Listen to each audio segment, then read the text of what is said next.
Is the National Association for the Advancement of Colored People, and we're talking to Alana McLaughlin, who has given us some information in reference to the establishment of slavery in 1619 and ending in 1865, and the outcome, in a real sense, of the 13th, 14th, and the 15th Amendment. And so, Alana, let's pick up where we left off during that first segment, and to have you to give us some information in reference to efforts to end the institution of slavery that ultimately led to the 13th Amendment. Who are some of the individuals and some of the ideas that played an important part with making people want to oppose slavery? Well, some people just thought that slavery was wrong, and I am one of those people. But also some white people thought that slavery was wrong also. So, for example, Martin Luther King, Rosa Parks, Harriet Tubman, Sojourner Truth, they all thought that slavery was not a good thing, but they all tried their hardest to get rid of slavery, some more than others. As Martin Luther King said, he had a dream that one day we would all live in peace, and that one day we would all love each other. One day there would be no hatred, there would just be peace on earth. Rosa Parks had that same idea, because they all thought that, hey, why can we not be treated equally like the white people? Are they better than us? Because every person in the world is the same in God's eyes. Okay, and so there's a real need and a real sense among all people to end the institution of slavery, and that was done by the 13th Amendment to the Constitution. I think that at one time, when we talked about some of these terrorist organizations, one of the groups that you talked about had to do with the birth of the nation. Why don't you give us some information in reference to the birth of the nation and how that fitted into slavery and et cetera? Well, some terrorist groups, they all started because there was this movie, The Birth of a Nation, and it talks about how they treated black people unfairly, and they thought that it would just be, you know, a good idea to just treat them like they're nothing. And The Birth of a Nation really started the chaos back, because when it kind of simmered down, when that movie came out, everybody just rose up, and we were all, the black people were all, well, that's unfair because we can be treated equally because slavery is abolished. And then on the white side, they were like, you are nothing, you mean nothing to us. So The Birth of a Nation really started chaos in basically Mississippi to everywhere. And so, so what about this? The Birth of a Nation, as I understand it, was a movie. As a matter of fact, it was a movie, and it dealt with a specific organization. So what organization did this Birth of a Nation deal with? Well, the movie, it started the 3rd Ku Klux Klan, and it started them up because it reminded them that the former Ku Klux Klaners said that they are going to push black people back into slavery, and they are going to work till they die to make sure that black people do not have the same rights as whites.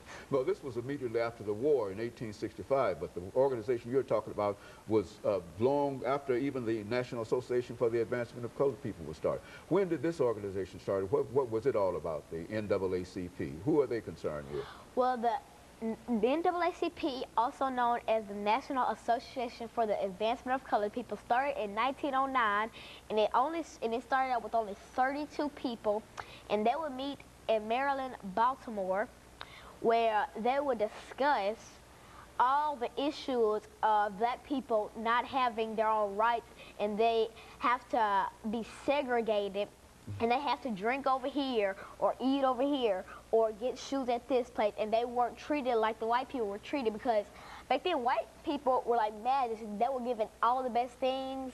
They were royalty, and the black people were just, they treated them like nobody. They treated them like they didn't exist. And so this organization, the NAACP, started in an effort to try to sort of, I guess you would say, to sort of reinforce these ideas of the 13th, 14th, and the 15th Amendment, to remind people that at one time that Africans were able to exercise those rights, but now, after segregation, now when you talk about segregation, what about this segregation? Well, segregation, it really means that the white and black people can't join together and be one. It has to be either white people over here or black people over here, or just, you know, throw away the black people and just keep the white people. They thought that since the black people originated from slavery, they shouldn't have the 13th, 14th, and 15th Amendments. They didn't want to give them the right to vote. They didn't want them to be citizens. They didn't want to give them freedom. They wanted to push them back into slavery like it was when it was abolished. And so in a real sense, this organization is really concerned about those, what you call civil rights amendments, the 13th, 14th, and the 15th Amendment. Do you think that many people in your class or in your age are aware of the 13th, 14th, and 15th Amendment to the Constitution? No, they're not. More youth and more of the teenagers or growing people up, they need to learn that their heritage came from slavery.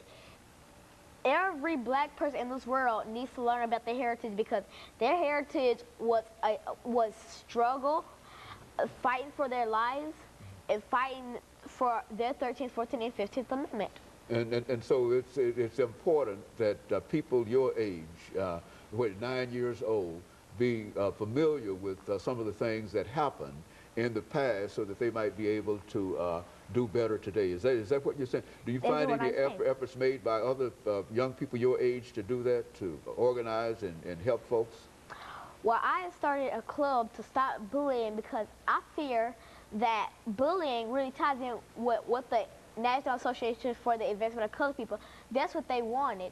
They wanted to stop bullying. They wanted to stop the white people from pressuring and fighting with the black people. They wanted to stop white kids from beating and killing the black kids.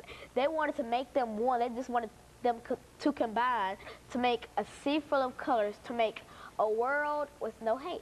And so, so those are some of the ideas that you think that are sort of current among the people of your age group. Do you speak about these kinds of things to other students often at school? Yes, I try to encourage as many people as I can to organize things and to stop all those causes, like to stop drug use, to stop drinking, to stop basically substance abuse, or basically bullying, or suicide, homicide, or murder. Okay, and of course, let us take a short break for this second commercial break, and we'll be back with you following this short commercial break.